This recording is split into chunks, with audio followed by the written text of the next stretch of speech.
স্বাগত ডিবিসি দেশের সংবাদে। আপনাদের সাথে আছি আমি জান্নাত সাথী। এবার জানাবো খবরের বিস্তারিত। ভর্তি পরীক্ষায় পোষ্যকোটা পুরোপুরি বাতিলের দাবিতে আমৃত্যু অনশন করছেন জাহাঙ্গীরনগর বিশ্ববিদ্যালয়ের শিক্ষার্থীরা। প্রশাসনের সাথে দফায় দফায় আলোচনা হলেও এখন পর্যন্ত কোনো সমাধান আসেনি। এর আগে রবিবার বেলা 11টায় বৈষম্য বিরোধী ছাত্র আন্দোলনের ব্যানারে বিশ্ববিদ্যালয়ের নতুন প্রশাসনিক ভবনের সামনে 8 শিক্ষার্থী অনশন শুরু করেন। পরে তাদের সাথে যোগ দেন আরও 5 শিক্ষার্থী।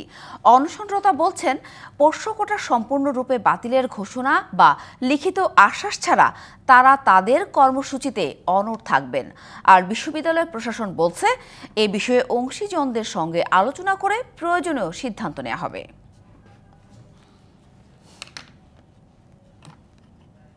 কুমিল্লায় দিন দিন বাড়ছে নিম্ন আয়ের নারীদের মাদক পাচারের সম্পৃক্ততা। আদালতে মামলার জট ও বিচারের দীর্ঘসূত্রতার কারণে চিহ্নিত আসামিরাও চালিয়ে যাচ্ছেন এই ব্যবসা। সীমান্ত জেলাগুলোতে বিশেষ ট্রাইব্যুনাল গঠন করে বিচার নিশ্চিত করা গেলে মাদক প্রবণতা কমে আসবে মনে করছেন সংশ্লিষ্টরা। সীমান্তবর্তী জেলা কুমিল্লা হয়ে দেশের বিভিন্ন এলাকায় পাচার হয় মদ, গাঁজা, ইয়াবাসহ অন্যান্য মাদকদ্রব্য। এর সাথে উদ্বেগজনক হারে জড়িয়ে পড়ছে নিম্ন আয়ের নারীরা। গত 1 বছরে মাদক পাচার ও বিক্রির অভিযোগে কুমিল্লায় গ্রেপ্তার হয়েছে 2 শতাধিক নারী, যার বেশিরভাগই দরিদ্র পরিবারের সদস্য। এদিকে আদালতে মামলা দ্রুত নিষ্পত্তি না হওয়ায় নানা কৌশলে দিন দিন বাড়ছে এই ব্যবসা। যে তারা এটা কৌশল হিসেবে নিয়েছে, কিছু উঠতি বয়সের মেয়ে, বাচ্চা মেয়ে অথবা মহিলা, এই নারীগুলো কিন্তু কুমিল্লার না, কিছু কিছু কুমিল্লা নারী এবং বিশেষ করে বিভিন্ন জেলা থেকে তারা আসে। তদন্তে গাফিলতির কারণে আদালতে মামলার দীর্ঘসূত্রতা মাদক ব্যবসায়ীদের পার পাইয়ে দেয়। তদন্তে যথেষ্ট গাফিলতি আছে, সেই গাফিলতিগুলোর কারণেও কিন্তু আসামিরা পার পেয়ে যায়। বর্ডার বেল্ট এরিয়ায় মাদকের মামলা যে পরিমাণে হচ্ছে, ডিসপোজাল তার চেয়ে কম হচ্ছে। গত 2 মাসে প্রায় 4,000-4,500 কেজি আমরা গাঁজা উদ্ধার করেছি। অন্যান্য বিভিন্ন উদ্ধারে আমাদের সফলতা আছে। তথ্য পাই, মূলত তথ্যের ভিত্তিতেই আমরা অভিযানগুলো পরিচালনা করি। অভিযুক্তদের দ্রুত বিচার ও শাস্তি নিশ্চিত করার দাবি সাধারণ মানুষের। সরকারের বিভিন্ন এজেন্সি দ্বারা গ্রেপ্তার হলেও কিন্তু তাদের কোনো সাজা হচ্ছে না। আমি বিশেষভাবে অনুরোধ করি এই সরকারকে বিশেষ ট্রাইব্যুনাল করে এদেরকে শাস্তির আওতা এনে মাদককে নির্মূল করার জন্য আমি অনুরোধ জানাই। জেলা আদালতে আলাদা ট্রাইব্যুনাল গঠন করে মামলার জট কমানো সম্ভব মনে করছেন সংশ্লিষ্টরা। আরো দ্রুত এগুলি নিষ্পত্তি করা উচিত। শুধুমাত্র সাক্ষীদেরকে পাই, আমাদের এখানে আলাদা একটা কোর্ট আছে, আমরা খুব স্পিডি ট্রায়াল করে ইনশাল্লাহ আগামী 6 মাসের ভিতরে চিত্র পাল্টাই দিতে পারবো। কুমিল্লার আদালতে আটকে আছে প্রায় 19,000 মাদক মামলা। DBC news desk. সরকারি আইন বা আদালতের নির্দেশনার তোয়াক্কা না করে রাঙামাটির কাউখালী উপজেলায় অবাধে চলছে অবৈধ ইটভাটা। পাহাড়ের মাটি ও বনের গাছ উজাড় করায় মারাত্মক ক্ষতি হচ্ছে পরিবেশের, বাড়ছে স্বাস্থ্য ঝুঁকিও। স্থানীয় বাসিন্দা ও পরিবেশবাদীদের অভিযোগ, প্রশাসনকে ম্যানেজ করেই চলে অবৈধ ইটভাটা। রাঙামাটি কাউখালী উপজেলার বেতবুনিয়া, কলমপতি সহ বিভিন্ন ইউনিয়নে আবাসিক এলাকা ও বনের মধ্যে অবাধে চলছে ইটভাটা। এসব ভাটায় ইট তৈরি হচ্ছে পাহাড়ের মাটি দিয়ে, এরপর পোড়ানোর কাজে ব্যবহার করা হয় বনের গাছ। কাউখালীর পার্শ্ববর্তী চট্টগ্রামের রাঙ্গুনিয়া উপজেলায়ও রয়েছে অসংখ্য ইটভাটা, সেখানেও জ্বালানি হিসেবে ব্যবহার করা হয় বনের কাঠ। স্থানীয়দের অভিযোগ, স্থানীয় প্রশাসনকে ম্যানেজ করেই চলছে অবৈধ ভাটাগুলো। এতে উজাড় হচ্ছে বনের গাছ, ধ্বংস হচ্ছে পাহাড়। স্বাস্থ্য ঝুঁকির পাশাপাশি ফসল উৎপাদনেও নেতিবাচক প্রভাব পড়ছে।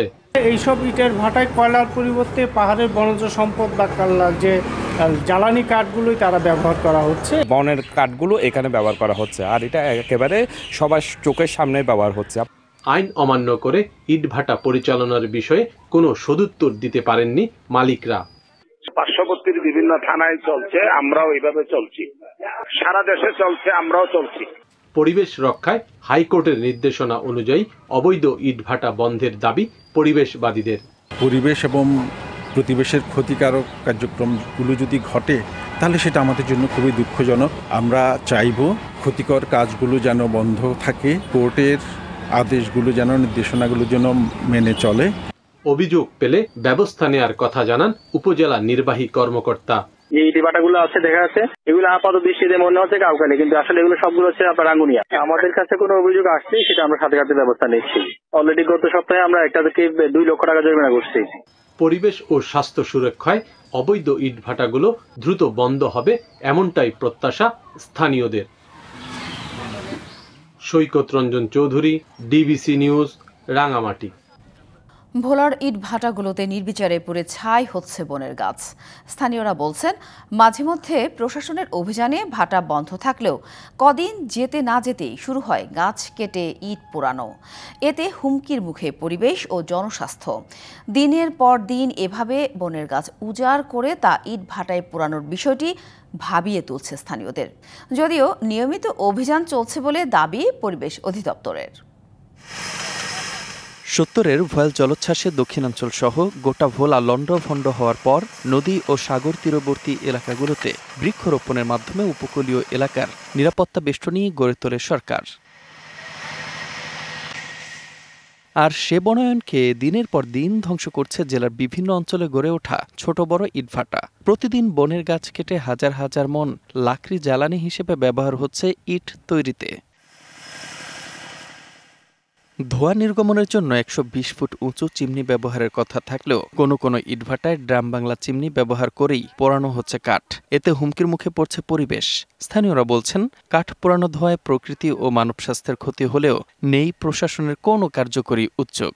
ইটভাটাগুলো নিয়ম বহির্ভূতভাবে সবুজ বেষ্টনী কেটে তাদের এই ইটভাটাগুলোতে দেদারসে পোড়াচ্ছে।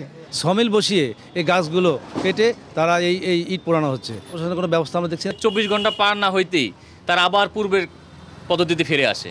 এই যে অভিযানগুলো, এগুলো স্থায়ীভাবে করা হোক। অভিযোগ উঠলেও কাঠ পোড়ানোর বিষয়টি অস্বীকার করছেন ইটভাটার শ্রমিক ও মালিক পক্ষ। আমরা কেমনি করবো আমরা তো জানি না, যারা পোড়ায় এরা জানে। লাকড়ি তো আপনাদের ফায়ারিং এর জন্য একটু লাগে। যেগুলো দেখেন রান্না, এখানে 500-600 স্টাফ, এখানে লাকড়ি রান্নার জন্য এগুলো লাগে। ওইগুলো তো ভাত রান্নার জন্য লাইন ভাঙা পড়ছে, লাকড়ি দিয়ে তারপর ধরে সামনে আগুনটা নিয়ে তারপরে। এদিকে অবৈধ ইটভাটার বিরুদ্ধে অভিযান অব্যাহত রয়েছে বলে দাবি এই পরিবেশ কর্মকর্তার। যে সকল প্রতিষ্ঠান আইন অমান্য করে ইটভাটা পরিচালনা করবে তাদেরকে আইনের আওতায় আনার জন্য আমরা চেষ্টা করব এবং মোবাইল কোর্ট আমাদের চলমান থাকবে। পরিবেশ অধিদপ্তর ও জেলা প্রশাসন মাঝে মধ্যে অভিযান চালালেও কদিন যেতে না যেতেই আবারও শুরু হয় গাছ কেটে কাঠ পোড়ানোর কর্মযজ্ঞ। পরিবেশ রক্ষায় এসব অবৈধ ইটভাটার বিষয়ে কঠোর আইনি পদক্ষেপ নেয়ার দাবি স্থানীয়দের। DBC news desk. রোগী কিংবা কোনো প্রাণীর জন্য নয়, তৈরি করা হয়েছে ফসলের জন্য হাসপাতাল। নেত্রকোনার কৃষকরা মিলে নিয়েছেন এই উদ্যোগ। ফসলের রোগবালাই হলেই অভিজ্ঞ চাষিদের ডেকে নেওয়া হয় পরামর্শ। জটিল কিছু হলে নেওয়া হয় কৃষি কর্মকর্তার মতামত। শুধু তাই নয়, আটপাড়ায় তোষাইপাড়ে কৃষক সংগঠনটি 504 জাতের বিলুপ্ত ধান সংগ্রহের রেকর্ডও করেছে। তাদের এই গবেষণা ধানের জাত সংরক্ষণে গুরুত্বপূর্ণ ভূমিকা রাখবে বলে জানান তিনি। নেত্রকোনার আটপাড়া উপজেলার অভয়পাড়ায় 2005 সালে গড়ে ওঠে তোষাইপাড়ের কৃষক সংগঠনটি। বিলুপ্ত জাতের ধান বীজ উৎপাদন, সংগ্রহ ও সংরক্ষণ করেন তারা।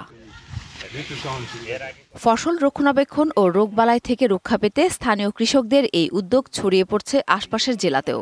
এই ফসলের হাসপাতাল চালানোর উদ্দেশ্য হইলো এই যে ফসলের রোগবালাই হইলে এইটা আমরা এনে বইয়া পরামর্শ করিয়া কি ব্যবস্থা নেওয়া যায় আলাপ আলোচনা করি আমরা ঔষধ ছিটাইয়া দেই। আগের দিনের যে স্বাদগুলা এইগুলো আমরা বুক করতে পারতাছি।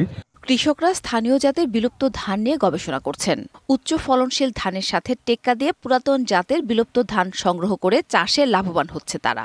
অল্প খরচে বেশি ফলন হওয়া ধানের বীজ কৃষকের মাঝে বিনামূল্যে সরবরাহ করা হয়। আমি এবার নতুন ক্রস করছি, এই যে বিশাল বিন্নি আর আইজংয়ের সাথে ক্রস করছি। আমার এই যে জড়ি এবং কাবন্দোলন ধানটা অনেক ভালো হয়েছে এবং এটার মধ্যে পোকামাকড় আক্রান্ত কম হয়। কৃষক যাতে নিজেদের জন্য বীজ সংগ্রহ ও সংরক্ষণ করতে পারেন সেজন্য এমন উদ্যোগ বলে জানায় বেসরকারি সংস্থা বার্ষিক। বীজ কৃষকের সম্পদ, এই সম্পদ কোম্পানির হাতে তুলে দিয়ে কৃষক হয়রানি হয়, কৃষক বাজারে বাজারে ঘুরে, এটা আমরা চাই না। আমরা চাই কৃষকের বীজ কৃষকের কাছে থাকবে।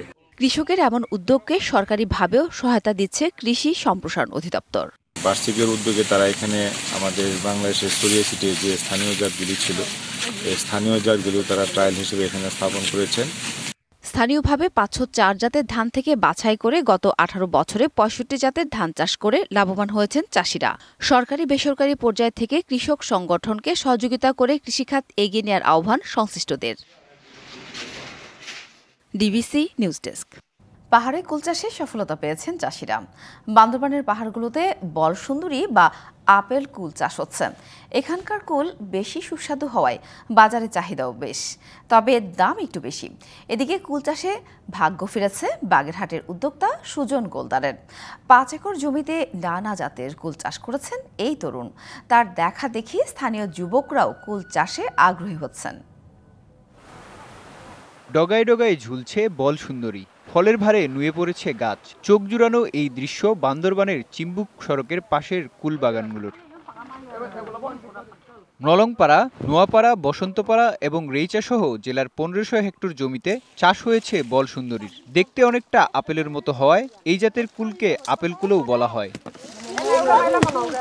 অনুকূল আবহাওয়ায় ফলনও হয়েছে ভালো। পরিপক্ক ফল গাছ থেকে তুলে বিক্রি শুরু করেছেন কৃষকরা। পাইকাররা ৭০ থেকে ৮০ টাকা কেজি দরে কৃষকদের কাছ থেকে কিনে পাঠাচ্ছেন দেশের নানা প্রান্তে।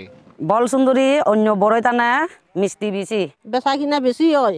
এটা তো সমতল জমিতে হলে আরো প্রচুর ফলন আসতো। এখান থেকে নিয়ে কক্সবাজার, চকরিয়া, চট্টগ্রাম, ঢাকা অনেক জায়গায় বিক্রি করি।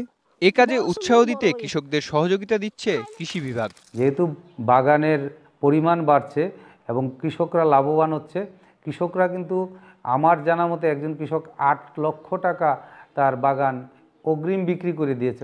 ৪ বছর আগে চাকরি ছেড়ে ২ বিঘা জমিতে কুলবাগান গড়ে তোলেন বাগেরহাটের কচুয়া উপজেলার বিষখালী গ্রামের সুজন গোলদার। সফলতা পাওয়ায় ধীরে ধীরে বাগানের পরিধি বাড়ান। বর্তমানে প্রায় ৫ একর জমিতে নানা জাতের ২৪০০ গাছ রয়েছে। সুজনের বাগানে কাজ করে কর্মসংস্থান হয়েছে অনেকের। পাইকাররা তার বাগান থেকে কুল কিনে পাঠাচ্ছেন দেশের বিভিন্ন জেলায়। আমি 10টা ফ্যামিলিকে কর্মসংস্থানের ব্যবস্থা করতে পেরেছি বিধায় নিজেকে আমার ধন্য মনে হয়। তরুণ প্রজন্মকে বলবো যে আপনারা অবশ্যই নিজে কিছু করার উদ্যোগ নেন, দেশের বোঝা না হয়ে সম্পদে পরিণত হন। তার দেখা দেখি স্থানীয় অনেকে আগ্রহী হচ্ছেন। বাইরাচারি থেকে কাজ করার থেকে আমার সংসার খুব ভালোভাবে চলে। সুজন গোলদার ভাই বড় ক্ষেত করছে, তা দেখতে আসলাম। কৃষি অফিসারের সহযোগিতা আমি আগামীতে করব। স্থানীয় যুবকদের উদ্বুদ্ধ করার পাশাপাশি সব ধরনের সহযোগিতার হাত বাড়িয়েছে কৃষি বিভাগ। আমরা সার, কীটনাশক বিভিন্ন ধরনের সহায়তা আমরা প্রদান করেছি। এছাড়া আমরা বিভিন্ন পরামর্শ প্রদান করে যাচ্ছি। 1 বছরেই উনি অনেক লাভের মুখ দেখেছেন এবং ওনার দেখে দেখি আরো কৃষক কুল চাষে আগ্রহী হচ্ছে। এবছর কচুয়া উপজেলার প্রায় ৪২ একর জমিতে কুলের চাষ হয়েছে। Mehedi Hasan, DBC news desk. DBC দেশের সংবাদে এই ছিল এখনকার মতো। ডিবিসি নিউজের সংবাদগুলো পড়তে ভিজিট করুন dbcnews.tv আর ভিজিট করুন ডিবিসি নিউজের ফেসবুক পেজ এবং ইউটিউব চ্যানেল। ডিবিসির সঙ্গেই থাকুন।